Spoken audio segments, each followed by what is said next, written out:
Students ആണ്. എന്താണ് നവകേരള സദസ്സിനെ പറ്റി പറയുന്നത്? ഞങ്ങൾ ആദ്യമായിട്ടാണ് ഇവിടെ വരുന്നത്, മുഖ്യമന്ത്രിയെ കാണുന്നത് ആദ്യമായിട്ടാണ്.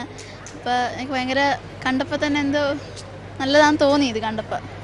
മന്ത്രിസഭ ആകെ ജനങ്ങളിലേക്ക് ഇറങ്ങി വരികയാണ്. 140 മണ്ഡലങ്ങൾ. ഇത് നല്ല ഭരണമാതൃകയാണോ? എനിക്ക് തോന്നുന്നു അങ്ങനെ നല്ലതായിരിക്കുമെന്ന്. കാരണം ജനങ്ങളുടെ പരാതികൾ തിരിച്ചറിയാൻ വേണ്ടിയിട്ടാണല്ലോ ഇത് നടത്തുന്നതൊക്കെ. അപ്പോൾ ഇത് ഒരു പക്ഷെ ഒരു തരത്തിൽ നോക്കി നല്ല തന്നെയാണിത്. 2004 എനിക്ക് ക്ഷേമനിധി ഓഫീസിൽ നിന്നും 100ഉം 150 രൂപയായിരുന്നു കിട്ടുന്നത്. ഇപ്പോൾ 1600 രൂപയാണ് കിട്ടുന്നത്. അത് താങ്ക്സ്.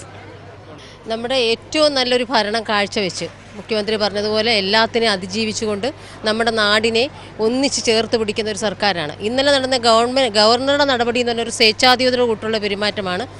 അങ്ങനെ ഒരു പെരുമാറ്റം നമ്മുടെ യൂണിവേഴ്സിറ്റികളെല്ലാം കാവ്യവൽക്കരിച്ചുകൊണ്ട് ഇങ്ങനെയുള്ളൊരു നടപടി ഒരു ഗവർണറുടെ ഭാഗത്തുനിന്നും ഉണ്ടാവരുത്, ഇതുവരെ ഉണ്ടായിട്ടില്ല, ഇനി ഉണ്ടാവരുത്.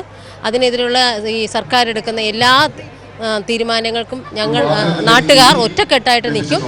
നമുക്ക് ഒന്നിച്ച് ചേർത്ത് പിടിക്കുന്ന ഒരു സർക്കാരിനെയാണ് നമ്മുടെ ജനങ്ങൾക്ക്, പാവത്തങ്ങളായ ഞങ്ങളെപ്പോലുള്ള ജനങ്ങൾക്കെല്ലാം ആവശ്യം. അതിനെന്നും ഞങ്ങൾ ഈ സർക്കാരിനോട് കൂടെ ഉണ്ടായിരിക്കും.